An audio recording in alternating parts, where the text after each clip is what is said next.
The first time I ever cast a graphite rod was my first week on the job at Orvis. I was a clerk in the retail store in 1976, and I had been a fiberglass and bamboo guy. I mean, we have over 500 dealers around the world, and we have a number of them in the United States, and they're in all these markets, and they're really, really cool shops. Many people's favorite author, John Gierach, here today. That's true, but as my friend Ed Engel said once, if people think the writing seems effortless, it's a compliment. There's only one thing better than throwing a streamer, and that's a mouse pattern, right?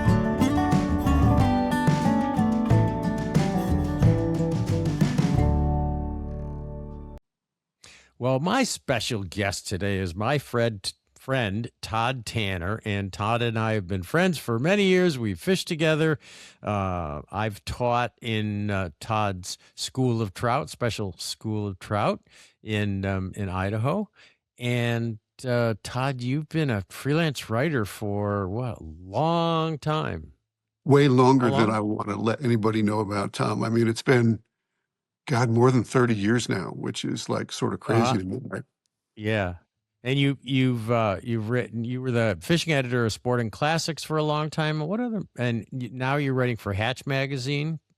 Yeah, just anybody with really poor taste, typically. Well, anybody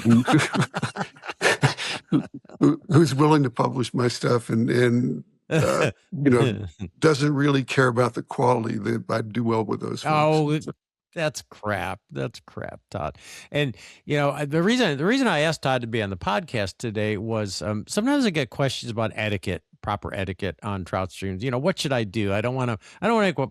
Not that we need really etiquette on a trout stream, but we don't want to look stupid, and we don't want to do what's not customary on a particular water. And I've always told people, well, it's just common sense. You don't get in close to somebody else. But your article in Hatch magazine made me realize that there is more to it than that. There are nuances in different areas. And so I thought I'd get you on to talk about, because you obviously thought about how to behave on a trout stream. A lot around a river in general. And so you've come up with 12 really suggestions on how people can be better neighbors on a trout stream and not make fools out of themselves and, feel more comfortable that you're not invading someone's space. Yeah, it's one of those things, Tom, where I think years and years and years ago, we made a point of talking about etiquette, and new anglers were sort of brought into the fold. Experienced folks would say, hey, this is how you handle this situation. I don't see that quite as much anymore, which I think is a little unfortunate. And we've had a pretty big amount of growth in the fly fishing world over the last few years, and we've got more and more folks out there who aren't experienced. And I've also seen some stuff where folks who should know better maybe aren't setting the best examples. And so that piece that came out in Hatch a while back was just it was just in response to some bad experiences I had on the stream. And I just thought, it's time for somebody to revisit this and maybe get people thinking about it a little bit more. One of the things, we're not out there curing cancer, right? We're not ending world hunger. We're out there to have a good time. We're not feeding our families with these fish. Nope. We're letting them go. So yeah. And if we're not having fun, there's no point in being there. So if everybody pays, just a little bit more attention and is just a little bit kinder, maybe. I know that's maybe not something that we think about much today, but just treat each other with a little bit more respect. Maybe the biggest single thing that overrides anything that we're going to talk about on this podcast would be just treat other people like you would like to be treated. The sort of the golden rule. If you're thinking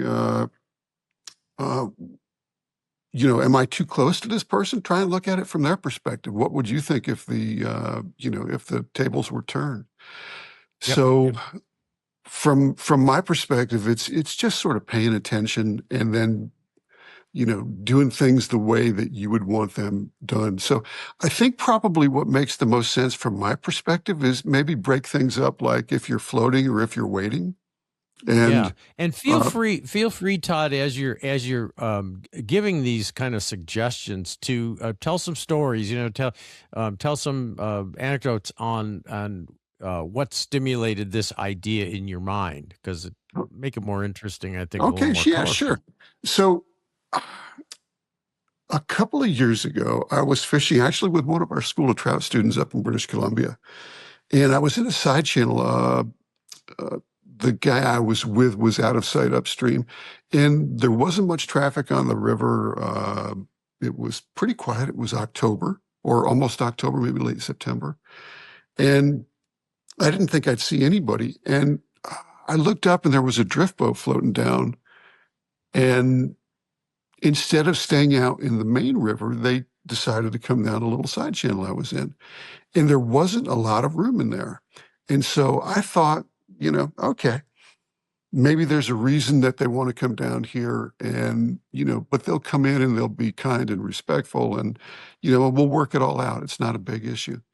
And instead uh, the guy on the oars and he had one person in the boat. The guy in the front was casting.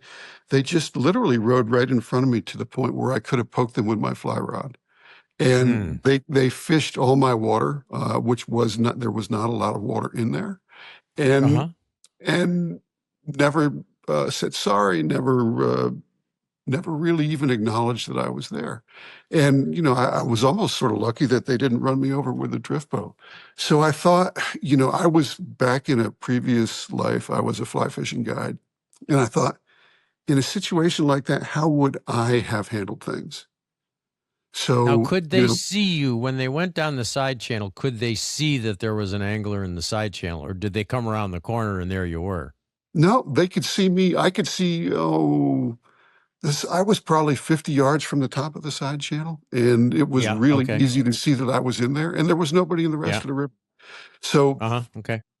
it was just one of those things where, they made a decision to come down there for whatever reason. Maybe there was a spot Yeah. further down the channel they really wanted to fish or whatever. Uh, so, it's important if you're in a boat, you have to understand that the downstream angler has the right of way. The person who's downstream from the boat has the right of way. Uh, Right. and at the same time, a wade angler always has the right of way over a drift boat or a raft. The boat, the raft can maneuver.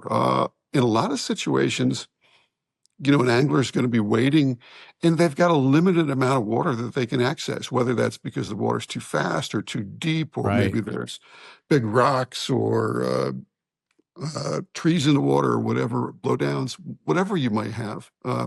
So the wade angler has, the right of way. So when those folks came down from above, they apparently either didn't realize that or didn't care.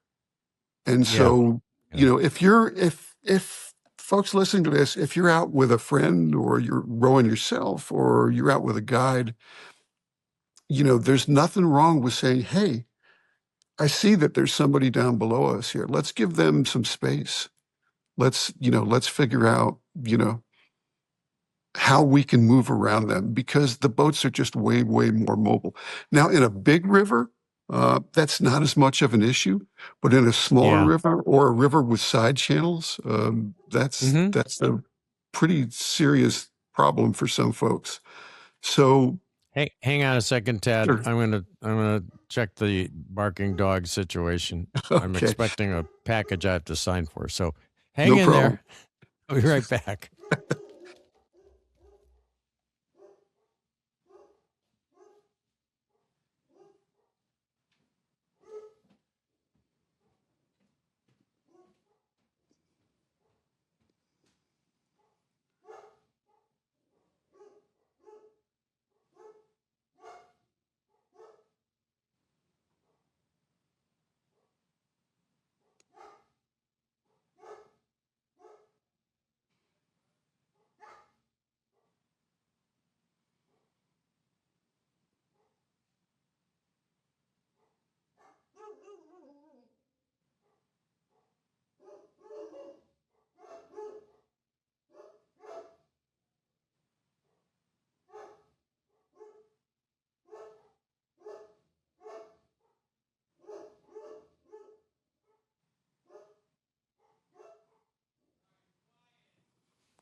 Sorry,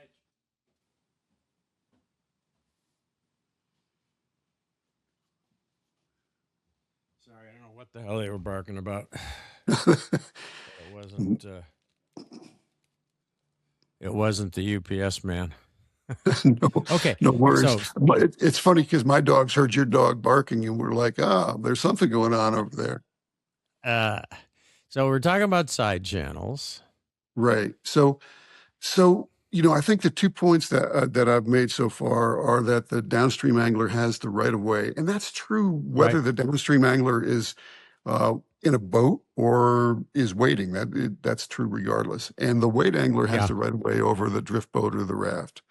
So right. if you're in a boat, I mean, the single best thing you can do is just give wade anglers a ton of space. Don't crowd them. You're covering a lot of Yeah, water in the boat, right? You might yeah, be going for a yeah, 5 mile float. It might be 7 miles. It might be 10 miles. Maybe it's only 2 miles, but it gives you a lot more water to access than the wade angler.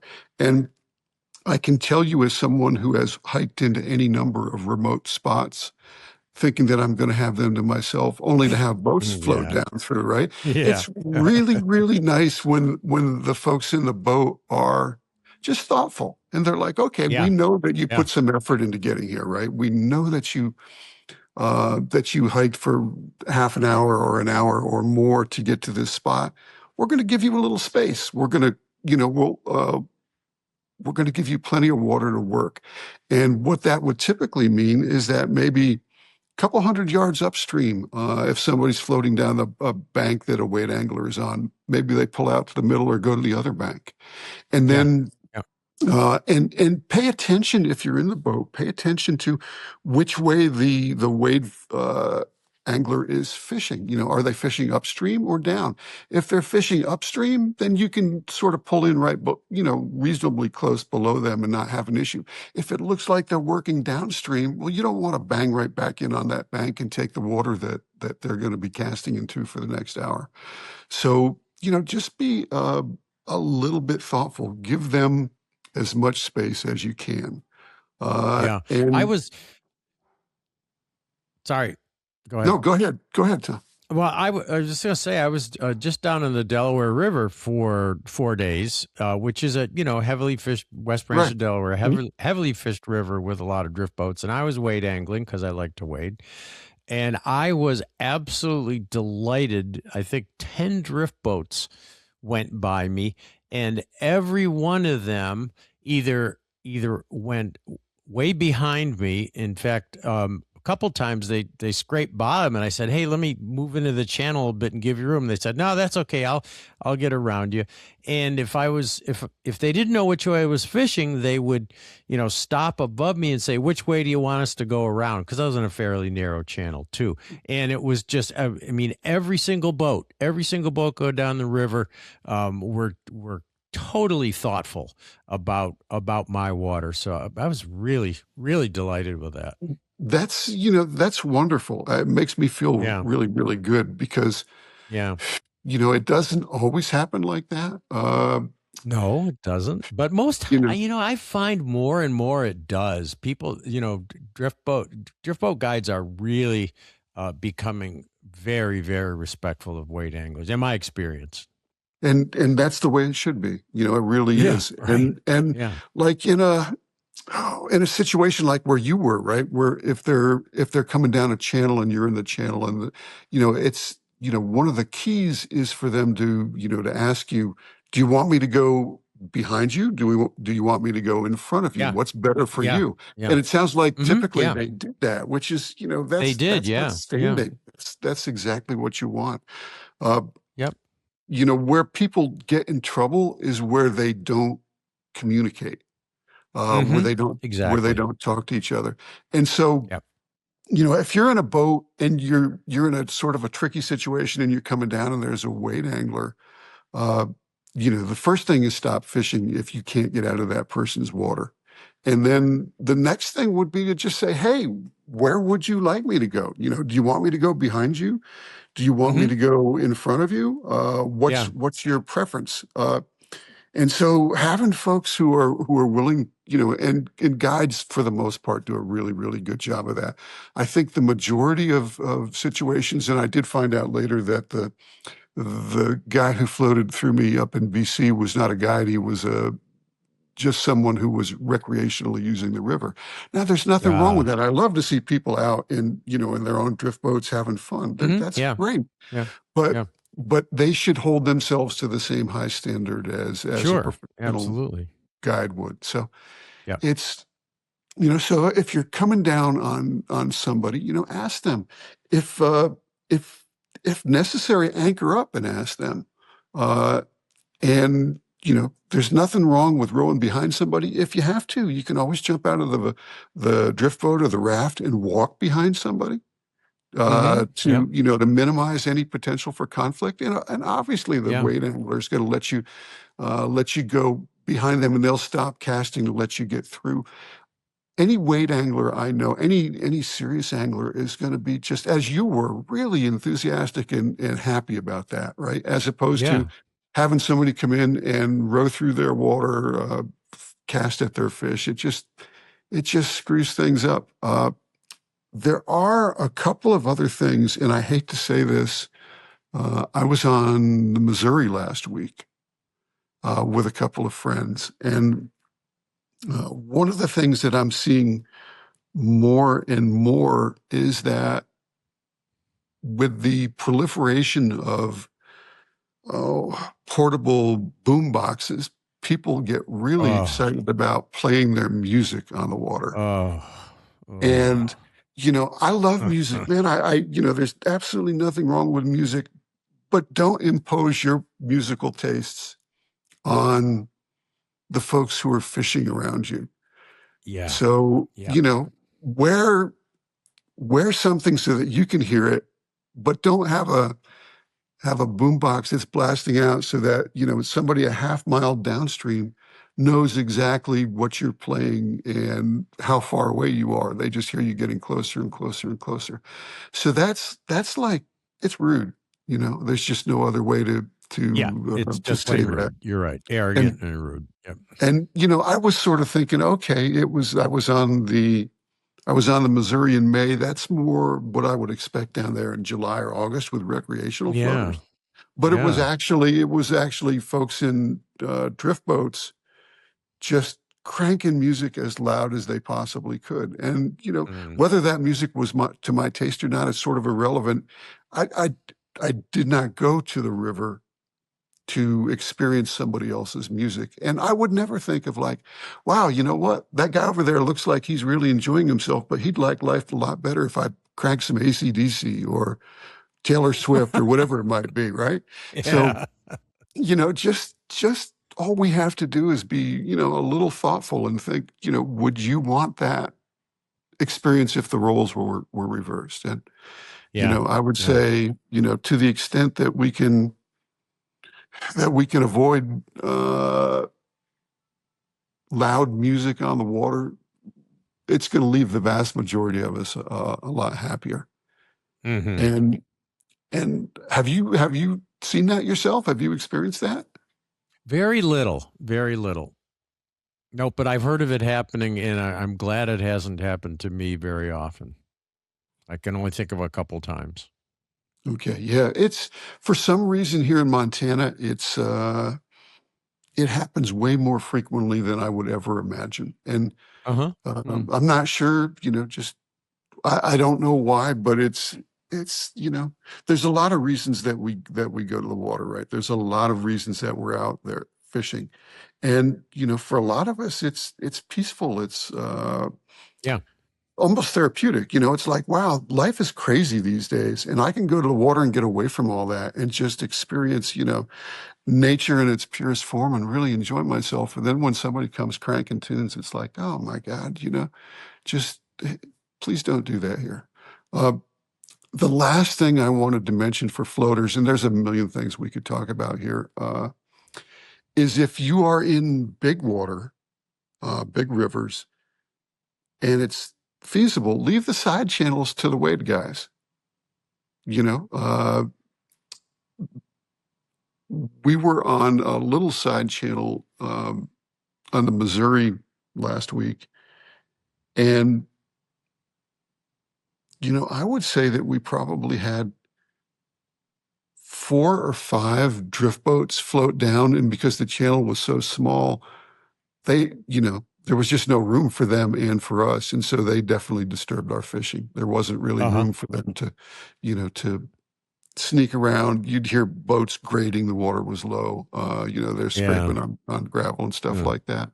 And so, if you have that option as a floater, if you're out with a guide and the guide says, let's head down this little side channel, just ask him or her, is that someplace we're likely to encounter a bunch of weight anglers, because maybe we want to give them a little bit of space.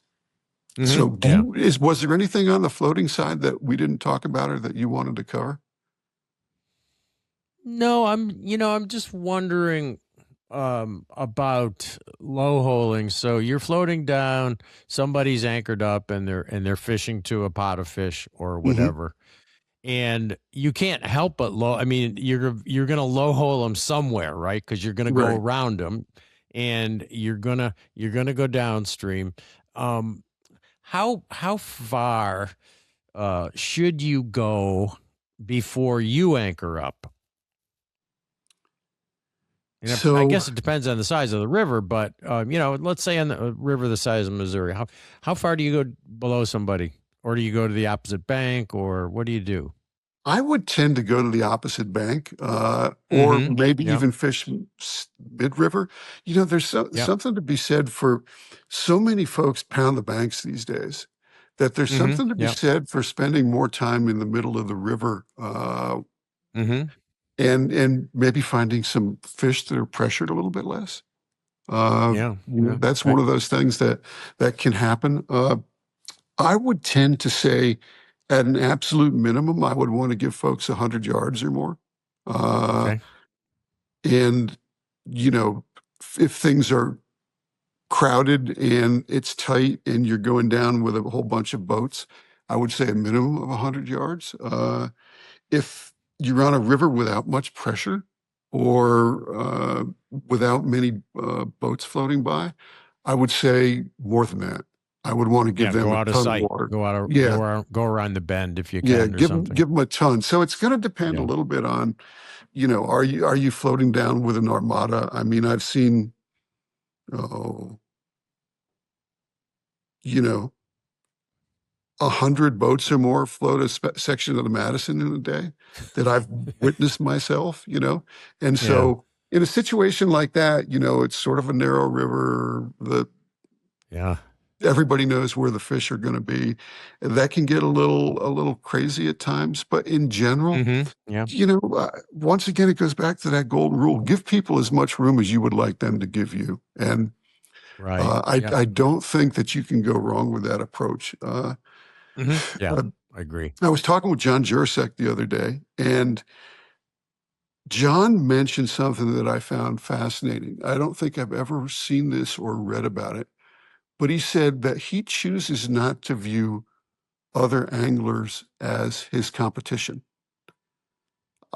We didn't discuss this. I would suspect that John is competitive with the fish. He's an incredible angler and fly caster. And at the same time, he does not want to ever feel like he's competitive with the other folks on the water. And I think that's an admirable attitude. I know John and then Jeff Currier followed up on that, saying he felt the same way, that I think Jeff's point was that if I knew those folks in that other boat, they'd be my buddies and we'd all be having a good time and having fun together.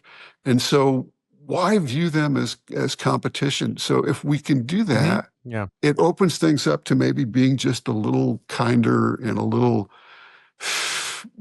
gentler on the water, in terms of, I'm not trying to catch every last fish out there. I want to leave some good spots and some good places for these other folks to enjoy.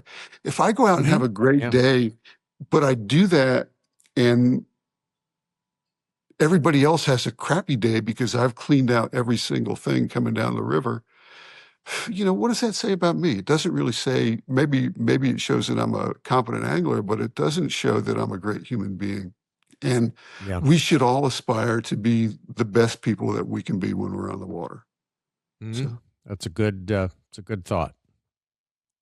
So, so let's throw the boat stuff out of this, because you and I are Wade guys. If you had Tim Romano on here, he'd be like, "No, we need to talk about boats more." But Yeah.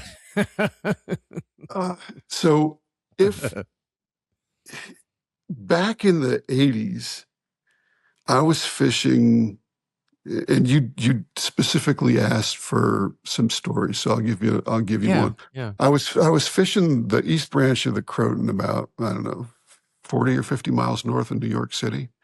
And I had it all to myself. It had been raining. The weather was sort of crappy.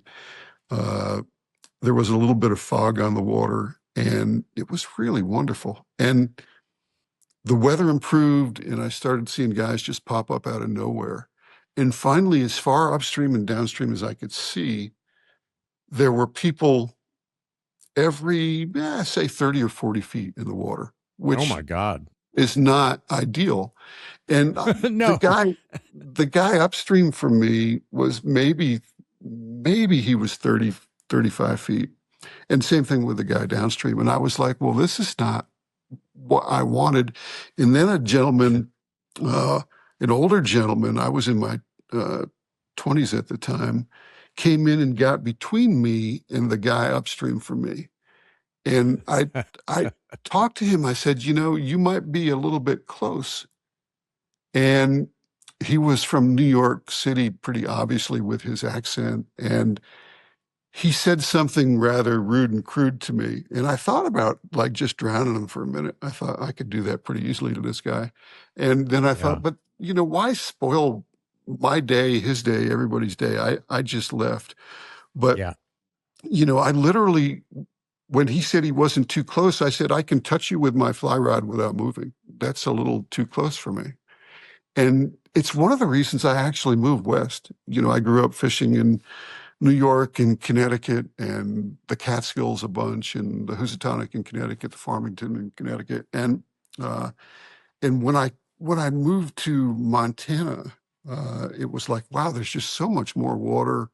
There are so fewer people, and it just, I don't have to deal with that kind of craziness. But literally, a couple of situations, I can remember being on the Housatonic and looking upstream and downstream for as far as I can see, and just seeing an angler every 50 feet or 100 feet, regardless of whether the water was any good or not. And I just thought, man, and that was back in the '80s. I thought, this is not ideal. And I guess the advice I would give people who are wade fishing, to whether they can, how to figure out whether you're close enough or too close to somebody else, is look around and see how many people are there, how close other folks are to each other, knowing that sometimes, friends or buddies or family members will fish reasonably close.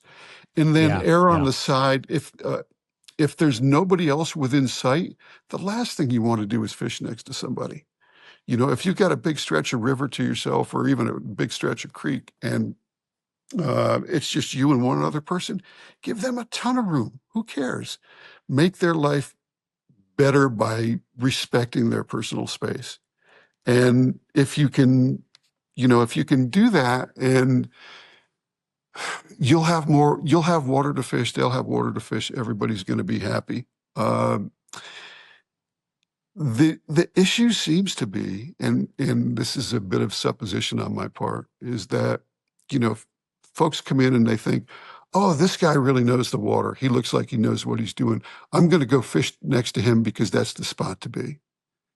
And, I guess I could understand that back in, like, the combat fishing days. You'd see photos of, like, the junction pool on the Beaver Kill back in the '60s, where guys were literally standing, arm in arm on, like, opening day. But it's, that's not something that it's going to make anybody have more fun out there. And I mean, we're all going to the water to enjoy ourselves. So give people as much space as you possibly can. So I've got a question for you. Here in the West, I'm pretty comfortable with that. But I haven't fished in the East in a long, long time. It's been a decade or more since I've fished back there. What rule of thumb do you use when you're out, you know, say you're on the West Branch of the Delaware or the East Branch, or you're fishing the Beaverkill or one of your Vermont streams, maybe you're out on the Battenkill. What's your rule of thumb for how close you can be to somebody else? Well, you know, I don't think you see as many weight anglers these days. Honestly, Todd, people want to fish from boats on the bigger rivers, and on the Delaware, the West Branch of Delaware, as crowded as it can be.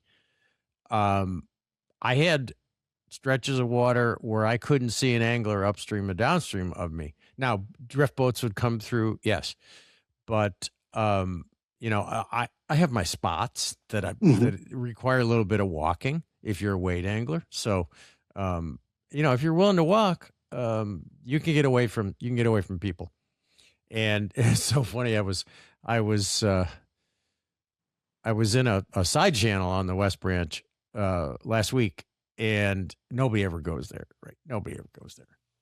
And I walking down this side channel, and there's two young women, and I was about to fish this spot, and they got in right in front of me, and I said, you know, it's not really cool to get in front of somebody, but that's okay. I'll go downstream more. And they said, okay.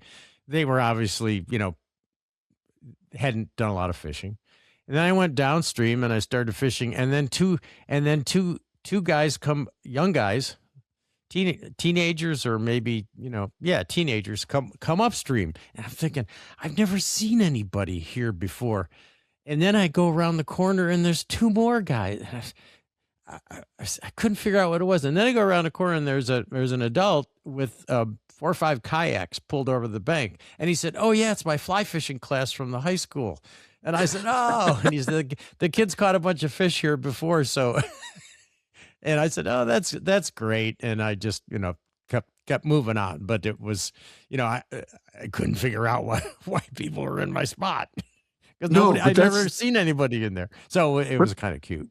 Yeah, that is really, really cool. When I was teaching a class down in the Henry's Fork a couple of weeks ago, and there was, for the first few days we were down there, there was a college fly fishing class that had come out from, I think it was Washington and Lee University in Virginia.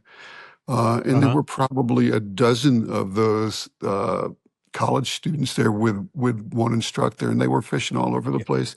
They were having the best time, and talking to those kids, it was like, wow, this is great. They are just they are really soaking it all up and enjoying themselves. I actually, you know, it put a great big smile on my face. So that's pretty cool. If you're going to run into somebody where you're going to fish, way better that it's something like that, rather than, you know, some guy coming down cranking his music and parking where you want to fish for the rest of the day. So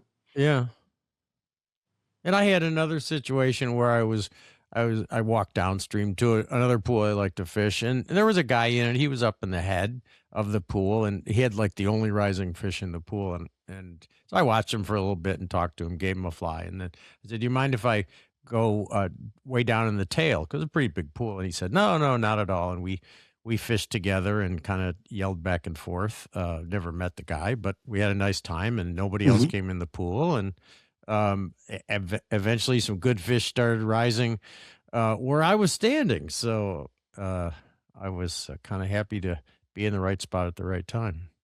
Well, you did. I mean, not that I'm surprised, Tom. I would expect no less, but you did everything right, because you asked the guy.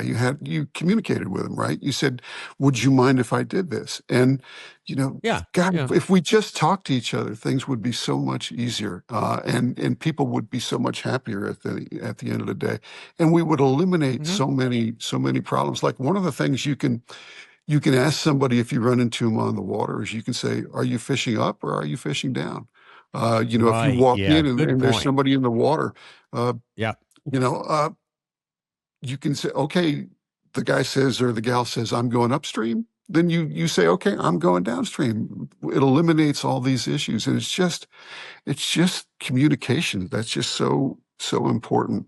You mentioned earlier low holing, which is sort Yeah. of, I'm trying to think. I think it's probably originally either an Atlantic salmon or a steelhead thing. I'm I not think so. Yeah. Yeah. I'm not positive, but I would guess, and it's the idea that you know somebody comes in and there's an angler working downstream with a streamer or a wet fly, Yeah. typically, not always, Yep. but typically. And Hmm. then the other angler says, "Oh, I want to get into the good water below them," rather than follow them down through this run or follow them down through this stretch of water. And so one Yeah. thing Yeah. that we all want to think about is we don't want to cut somebody off. We don't want to jump into the water they're about to fish Yep. and take that from them if that's what their intention is. So it's once again it's communication and paying attention. And you or I would have no issue with walking out and seeing somebody on the water and just watching them for a few minutes and saying, okay, now I know what they're doing. I can avoid them confidently and not cause problems without talking to them. But for most people, I think it's like, wow, I really should just say, hey, hi, nice to see you out there. Uh, I hope you're having a good time and catching a few fish. Uh, you know, are you heading downstream? Are you heading upstream? I'd like to fish this general area, but I don't want to disturb you at all. I want to give you plenty of space.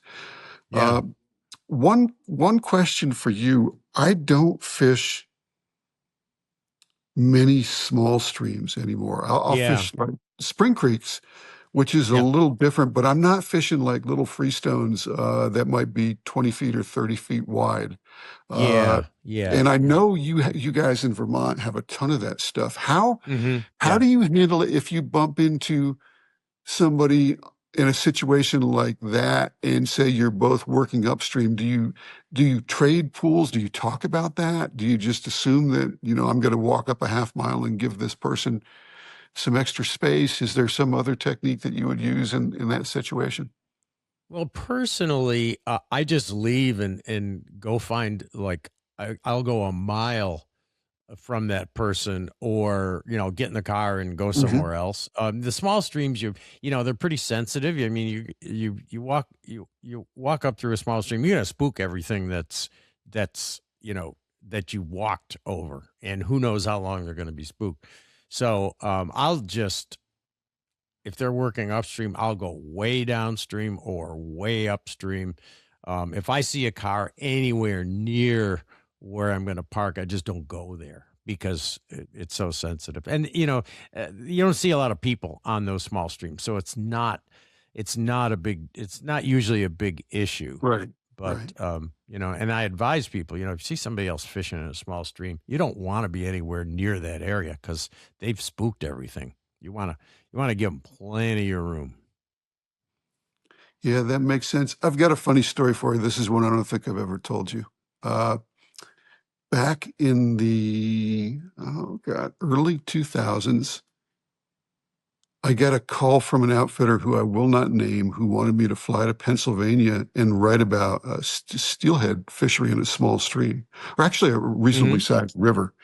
And Uh-huh. I agreed to go, but when I looked at the weather, it was in March, and it was going to be super cold, and I was like, I think we should cancel. And he was like, no, everything's going to be fine. And so uh, my fishing buddy who flew in from Connecticut, I flew in from Montana. We met in Cleveland, and the high temperature that day was about zero. And and so we drove over, and we were fishing in the Erie, Pennsylvania area. Uh-huh. And we Yeah. got there, and we met the guide for dinner, who was supposed to take us out for a few days. And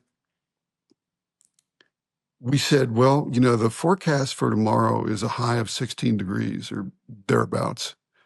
You know, Mm. what are we going to do? And he's like, well, I hate to tell you this, but the river that I wanted to take you to is not fishable under these conditions. But I do have like this spot we could go on this smaller stream that'll have some steelhead in it. And we drove there in the morning. There was a couple feet of snow on the ground. And we walked into where this pool was that he wanted to fish, and it was completely frozen over with like, I don't know, maybe 8 inches or 10 inches of ice. And we're like, well, okay, that's it. We're all done. And he's like, oh no. So he went, scouted around, found some, like an old 2x6 that had washed downstream. And he goes out on the ice and he starts beating on the ice. And he breaks through, and he'd worked on it for a couple of hours. And we're just sitting on the bank, sort of incredulous, like, oh my God. And he fell in once or twice. He had gone through and went over his waders, and he's soaking wet. It's frigid out.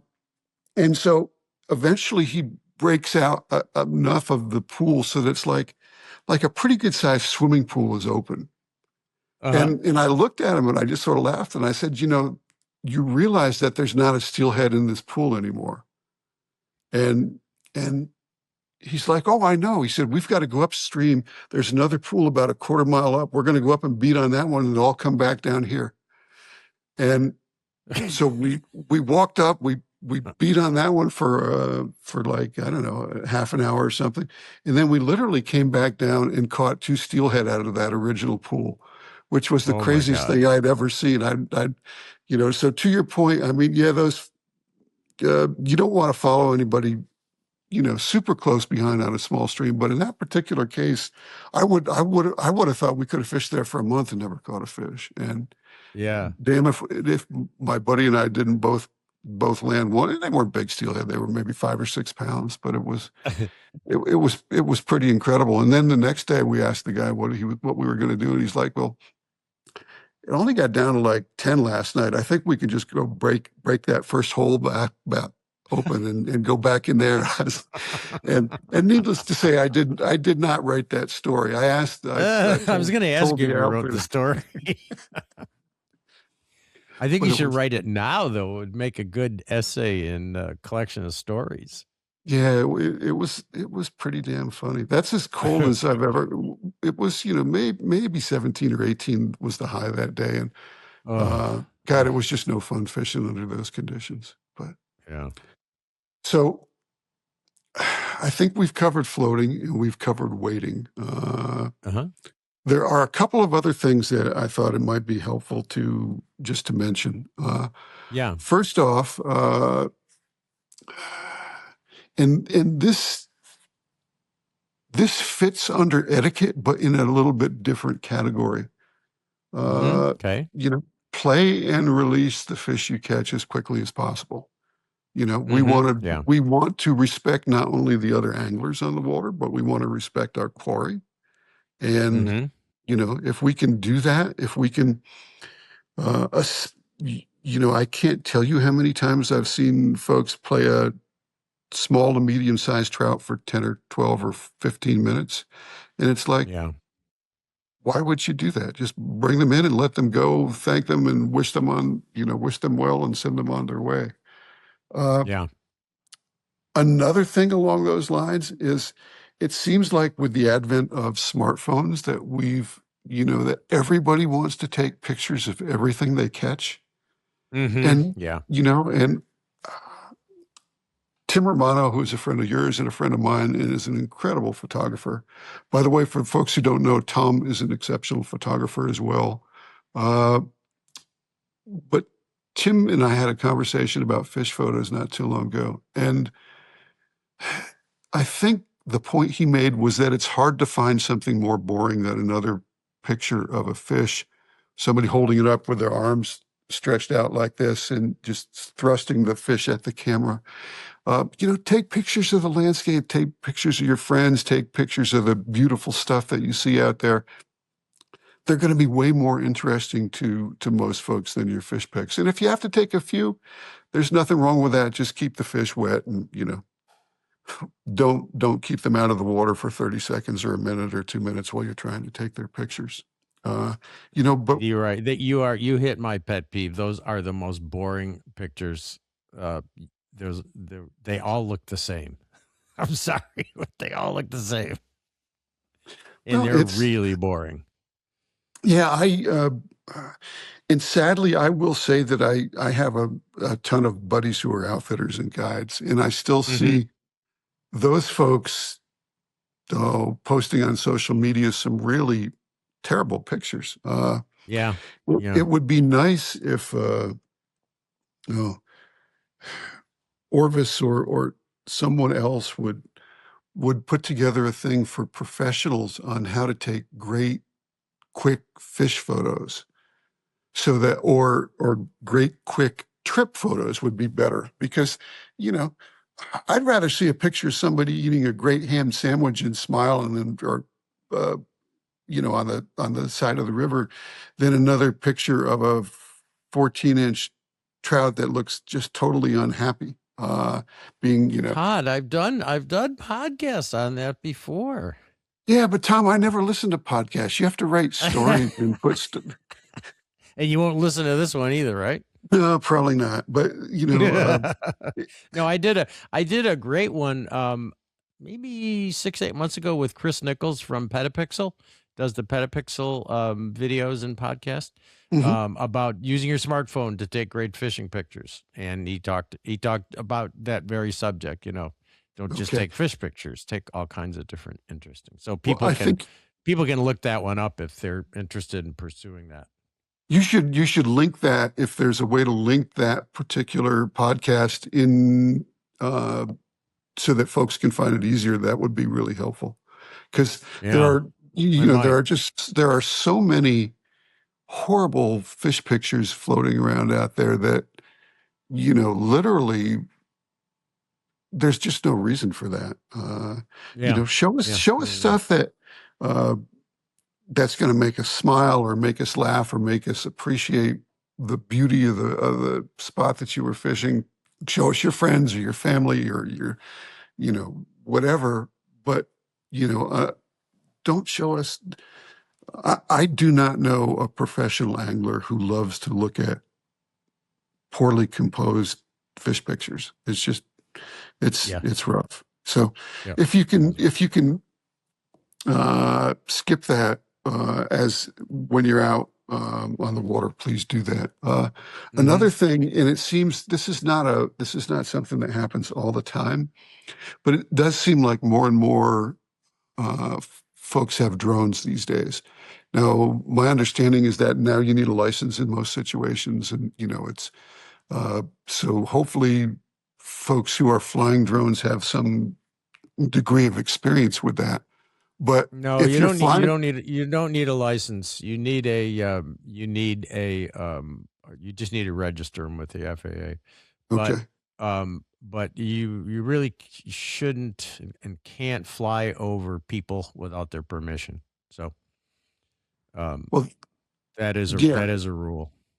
Okay. And that's what I was just going to say is give anglers, if you're flying your drone, if some people use them to scout.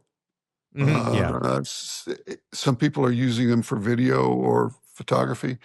Just, be respectful with your drone, right? If you have one and you're flying it around, didn't you have a drone incident on the Henry's Fork a few years ago, or am I thinking of somebody else? Oh yeah, I lost one in a ponderosa pine, and we spent 2 hours trying to knock it down with rocks, not because I care about the drone, but I hadn't downloaded my footage, and we shot at it with a 32 about 15 times and couldn't knock it down. Finally, somebody knocked it down with a rock, and I got the SD card. The drone was destroyed, but I got the SD card, which was all that mattered.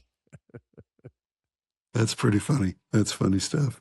And hopefully whoever was shooting was making sure that they weren't shooting like over toward Henry's Fork Lodge or anything like that. So no, we were way into the canyon. You're fine then. And one other thing, this would be number 12, I think, of the various things that we've talked about. Oh man, that's perfect. Thank you. Yeah, Control, perfect timing for control. that one, right? Yeah, control your pup. If you have to bring your dog to the water, right? Yeah. And man, what a lead in. People are going to think, oh, they just added that. Yeah, hang on a second. Let me go see what's going on again. Okay. They never bark till I do a podcast.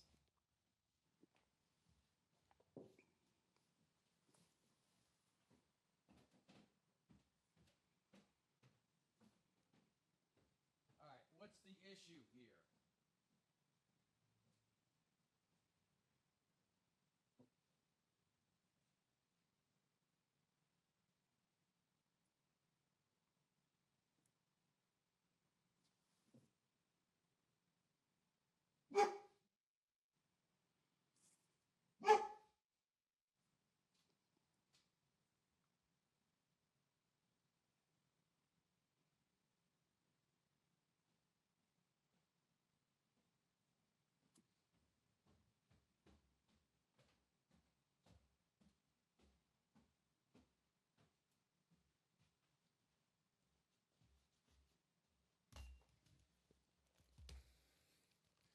All right, I guess we can just let him bark through this. I don't know what's going on. Probably a squirrel ran across the driveway or something. Yeah, I'm amazed my dogs haven't been barking. I I made sure everybody was out of the house and that I didn't think we had anybody coming in from UPS or FedEx or anything. But Yeah. so anyway, yeah, folks, just if I love dogs. I am a dog person.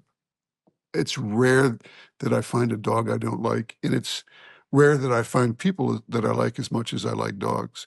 But when you take your dog fishing, if you have to take your dog fishing, make sure that you keep your dog under control, just so it doesn't cause issues for other folks, right? So, and I guess the other thing would be sort of along those same lines would be. Uh, Apparently, I need to mute my computer. Along those same lines would be like, don't throw sticks in the river for your lab to retrieve next to somebody who's fishing, right? You know, Yeah. uh, and The stick throwers are usually not anglers, though, and you no, can't really no, control that, right? You just have to kind of leave. They want their dog to swim. I've had this happen. I'd say, yeah, okay, go ahead. I'm out of here. right. But it's not. I don't think it's anglers that throw the sticks. I hope. No, well, I know a few who have on occasion. Really, Yeah, really. Wow. yeah. It's one of those things where it always sort of makes me shake my head. But anyway, Yeah. uh, Yeah. I'm good with dog people. But if you bring your dog, if you got him in the boat or your dog's with you on the water, just if you can't keep that pup under control, then leave it back in the truck or leave it home or having somebody kennel it or whatever you need to do. It's Yeah. just, we, I was trying to teach Molly once to row, and I probably picked the wrong place to do it. We were on where the Kootenai is up in northwest Montana, and our dogs were nuts, and they would be in the water all the time if we let them. So we had them leashed into the drift boat, and I had a stretch I thought Molly could row without any issue, and then it turns out that the one impediment in that piece of water was a big bridge pylon, and she somehow ended up heading straight for the bridge pylon. And I thought I had to jump up and get in the rower's seat because I thought if we ever flipped the boat, the dogs would drown because they were tied in. So, Yeah. Yeah. always think about, you don't want to put your dog in a bad situation on the water either. Yeah. Yeah. I had not given that any thought prior, and Mm. I should have paid attention to something like that and thought, yeah, Yeah. it's really unlikely, but at the same time, serious penalty points if there's an accident or a problem. So, Yeah. I mean, Tom, what didn't? people always ask me, how do I train my dog to be a good fishing dog? And I tell them, your dog has to be dead obedient, dead set obedient, no questions asked. you know, no tolerance. Your dog has to sit on the bank and stay there when you tell him to, or else you're going to ruin somebody else's day. And it's just Yes. obedience, really. There's nothing else. Well, yeah, which is why our Goldens are pretty young, and they're usually good, but they're not 100%. So I leave them home. I don't take them to the water. Yeah. Yeah. It just I have 2 labs, and even when I fish in the creek in the backyard, I leave them in the house because they'd be a pain. So what didn't we cover that we should have covered, or do you think that we got through pretty much everything we wanted to talk about? No, the only thing, Todd, that I was thinking of that I never used to do, but I do now, is that if you're in a situation where somebody low holes you or gets in too close to you, um, I used to pop off to him and say something sarcastic, am I crowding you, or something like that. And I don't anymore. I just leave because it's going to ruin, like you said, it's going to ruin both of our days. And so, I might give him a dirty look, and then I just get out of the water and go somewhere else. Altercations on the river never end well, No, and it's just going to ruin both your days. So just go, and go somewhere else. It's funny. When I was doing a little prep work for this conversation, I talked to John Jurasek, and I was like, John, how do you deal with that when somebody comes in and you're fishing alone in the middle of Yellowstone Park and there's nobody anywhere near Yeah. around, Yeah. and somebody walks right in on you and starts fishing next to you? What do you say? Yeah. And it's sort of funny, that Hatch piece, that piece on etiquette I wrote for Hatch. The grief that I received for writing that story from commenters, and obviously there's always going to be some folks who don't agree with what we say, and that's fine. Sure. Everybody Yeah. has the right to their own opinion. Was that when the drift boat floated through my water up in BC, because I did talk about that in the story. Yeah. I didn't say anything. I just was like, okay, I don't want to make my experience worse by yelling at these guys. Yeah. And that's what most of the people took exception to, was the fact that I let them by without saying anything. And when I talked to John a little bit about that, his point was that he is never confrontational, but he always tells people, just so that I think you're a little too close. And while I'm okay with that, I'm just going to leave. There are other people that you're liable to run into who will have a very different reaction than I do. And you probably want to try and avoid that in the future. So, Yeah. John is more of a gentleman than I'll ever be. In addition me to too, being, because I can see where it could be a teaching moment for somebody. But in my opinion, most of the time when somebody gets in too close to you, it's not ignorance, it's arrogance. And I don't think it's a teaching moment. I mean, it might be if it's like a young kid, like those young Mhm. girls, young women that I saw on the Delaware. Yeah, I knew they were, they were new to it. And so I just mentioned that it's not cool to get in front of somebody, but generally I don't think it's a teaching moment. And John, you're right. John's more of a gentleman than I am too. So good for him. Yeah. And it's funny. I mean, when I was considerably younger than I am now, I hate to say this, I'm going to turn 66 this summer, which is like, doesn't seem possible to me. But back when I was in my 20s or 30s and somebody got too close, I would, and I'm not proud of this, I would fish very intently and very hard, thinking that nobody wants to be around the guy who's catching a bunch of fish when they're not catching those fish. Yeah. And Yeah.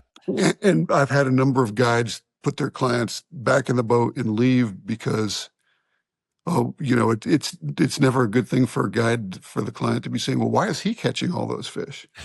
But quite frankly, that was sort of dickish on my part. I shouldn't have done it. But that can backfire too. If you don't catch any fish, then you just look like a fool, right? Yeah, well, I mean, it's not like you're advertising the fact that you're trying really hard all of a sudden, but Yeah. it's Yeah. I think the big thing is just, for those of us who have been doing this for a long time and who care about fly fishing as a sport, pastime, are not really the right words. It's sort of a way of life for a lot of us.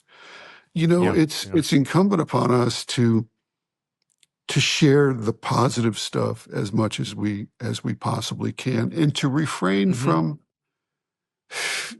the being selfish or being pigheaded or less than we can be, because we are out there fishing. The vast majority of the time I'm on public water, and so I have no idea Yeah. who I'm going to Yeah. see, either floating Right. by me or waiting next to me or whatever.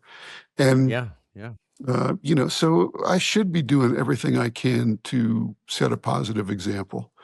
And, Yeah. I mean, I think one of the hard things, and I wasn't planning on including this, but I'd love to have your thoughts on it. When you see somebody who's out on the water and they're obviously not very experienced, they don't have, they Hmm. haven't been doing this for forever, and they're Yep. struggling a little bit.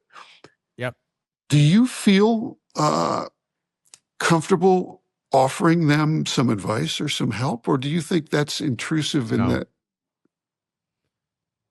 I think it's intrusive because they might feel like they're doing really well. And if I say you look like you need some help, it might be an embarrassment and an insult to them. And so I don't.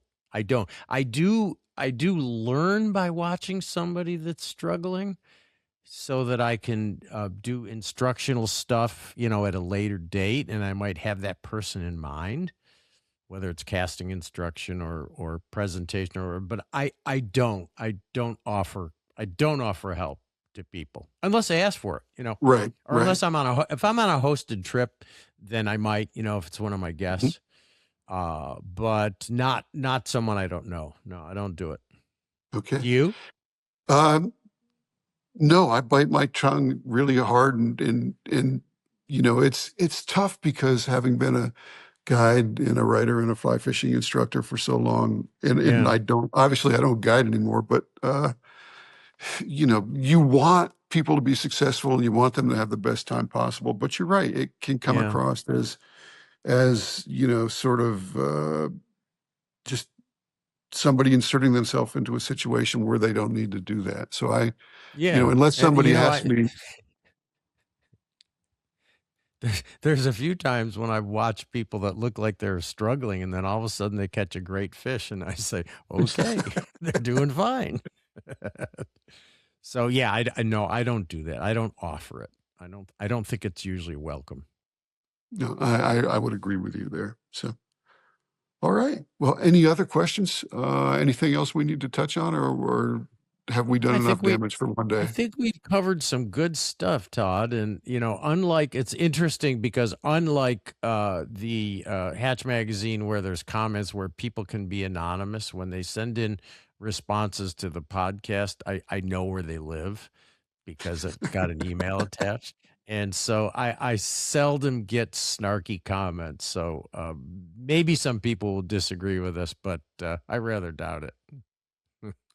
So before I jump off, what trips do you have coming up? What are you looking forward to this year? I've got a hosted trip to Iceland, which is full. Is Um, that brown trout, or are you going for salmon? yeah, it's brown trout. It's summer is not sea run time. It's brown trout, possibly Atlantic salmon. They'll be in the river, Arctic char, and sea run browns to a certain degree. It's really good resident brown trout fishing. I did it last year and loved it. But that one's full, and then I have a trip to H2O bone fishing on Grand Bahama in October. That one still has Mhm. some spaces available. And then I've got two trip to Argentina, I think in January, February with Jorge Truco. And we're kind of co-hosting it. And then I have a couple of trips to Chile in late March. That's what's on the plan so far. Well, that sounds wonderful. It sounds like you're going to Yeah. have a bunch of fun. Yeah. Oh, I love it. I enjoy it. Well, Tom, as always, it's been a pleasure. All right, Todd. Thank you so much for your preparation and your thoughts. I think this will be really helpful for a lot of people. Well, I mean, the big thing is just that, we want everybody to have as much fun as they can when they're out on the water. Yeah, So, absolutely. and anytime we can avoid aggravation or people getting angry at each other, that's something that's worthwhile to do. So, Yeah, all right. sure, it sure is. It sure is. Okay, Tom. Well, thank you very, very much. Thank you, Todd. I'll talk to you soon. All right. Take care.